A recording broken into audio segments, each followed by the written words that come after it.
Hello students, welcome once again to my class. So today we will start with part 8 of Evans Rasen O-Level.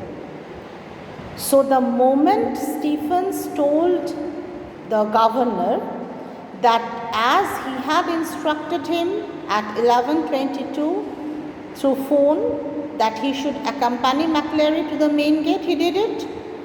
Governor now was sure that the phone call was because the governor had made no such phone calls, okay? So he started scolding his two officers. He told them that they were fools. Their brains were empty because he had not made any phone call at that time. The phone call was very cleverly made by Evans' accomplices and they were successful in their mission because they helped Evans to escape. Evans had escaped from there. So, how cleverly they used the phone at the right time. So now, Evans, Jackson and Stephens, they were feeling very bad because they had not expected, they had not thought of it, and that thing had happened only. So, governor was now, what was he doing? He was looking at the question paper which was in his hand, which was given by McCleary, in which the message was written. The route which must be followed, which should be followed by Evans, that was stated over there. But there was the name of a place which was known as New Graben, it was written. Now, governor had never had any such name as New Graben. There was a place like New Grave. There was a place like Wargrave. But where was New Graben? He hadn't heard it. Then all of a sudden it struck in his mind that there was a place known as Newbury. And Newbury was a very new place, very first developing. So now governor understood that Evans must have gone to Newbury. Okay? And he immediately gave order to his driver that he should go to Newbury and they should try to catch Evans. Alright? So that was done. And he asked his driver that he must go to St. Aldet's police station. There will be a police officer by the name Mr. Bell. He should talk with Bell. And governor went back to his office and he was sitting. Now he had given instruction, he was the governor. He had given out his instruction. Now it was the duty of the police officers and the detective superintendent to nab Evans. Okay? Governor was sitting in his office and he was thinking over everything right from the beginning, whatever had happened since morning.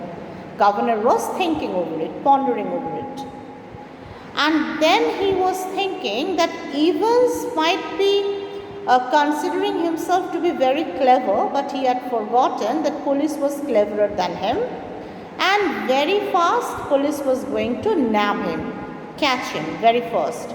Governor was thinking that very first Evans will be arrested and once again brought back to Oxford prison.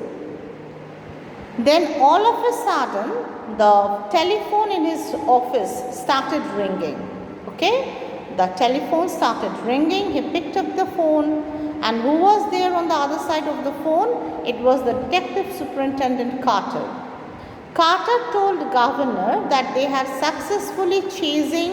been chasing Evans and they were almost about to nab him when he gave them a slip. Evans gave them a slip, they lost sight of his car and now they don't know where Evans had gone to. They could not arrest him. And Carter said that he believed Evans must have returned back to the city itself in order to baffle the police more, in order to confuse the police more. But governor told him that no, Evans had not returned to the city and he believed that Evans must have gone to a place known as Newbury. So Carter should immediately move for Newbury. Here the writer has used a term for the governor. What term he has used? He has used the term gullible governor. Gullible means a person who can be very easily convinced. Governor got that slip from the question paper on which every minute detail of the route that was to be followed by Evans was given, and he started believing that it was the right message that was given to Evans. Now, do you think a prisoner was so clever and who gave police a slip in the midst of such tight security, he would be so stupid enough as to leave the message behind which contained the detail of his route so that police could easily chase him and arrest him? Is it so? No, it was not so. But the governor was not so clever, not so intelligent to think over it. He thought that he had almost cracked the incident, he had almost cracked the plan, and very soon he will be able to arrest Evans. Okay, so that is why the writer has used this term for the governor, that he was a gullible governor, a person who could be very easily convinced by giving him anything. And then he asked Carter, did he admit McLary in the hospital? Carter told that after they went to Elsfield Way to the examinations board office, he had informed the ambulance to come and collect McLary from there because McLary was looking very tired, very exhausted owing to excessive loss of blood, and he thinks that McLary must be in the hospital. Now, Mr. McLary was a very respectable person, a person from the church. It was the duty of the governor, the responsibility, entire responsibility of the governor to see to it that McLary had left the Oxford prison safely after doing the invigilation, but it did not happen. So, governor to certain extent was responsible for whatever happened with Mr. McLary.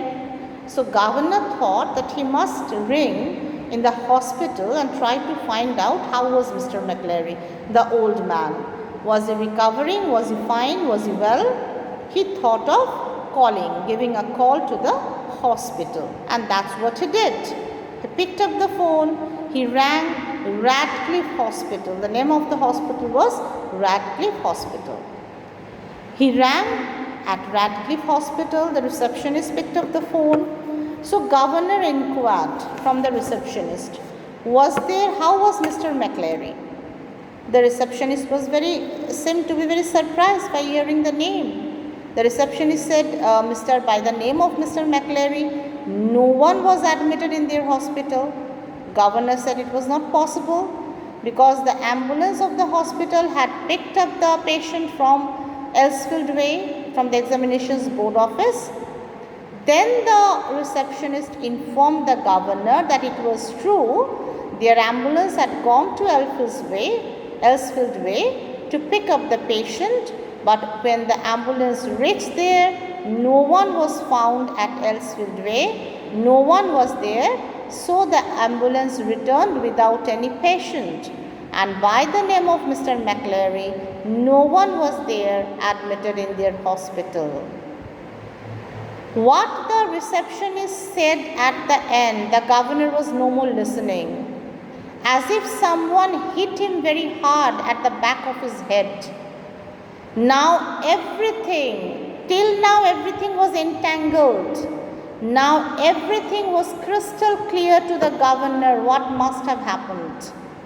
And he now understood how foolish he was to believe that Evans had left his plan, the question paper, behind, along with the details of his escape, and that was very foolish of the governor to believe.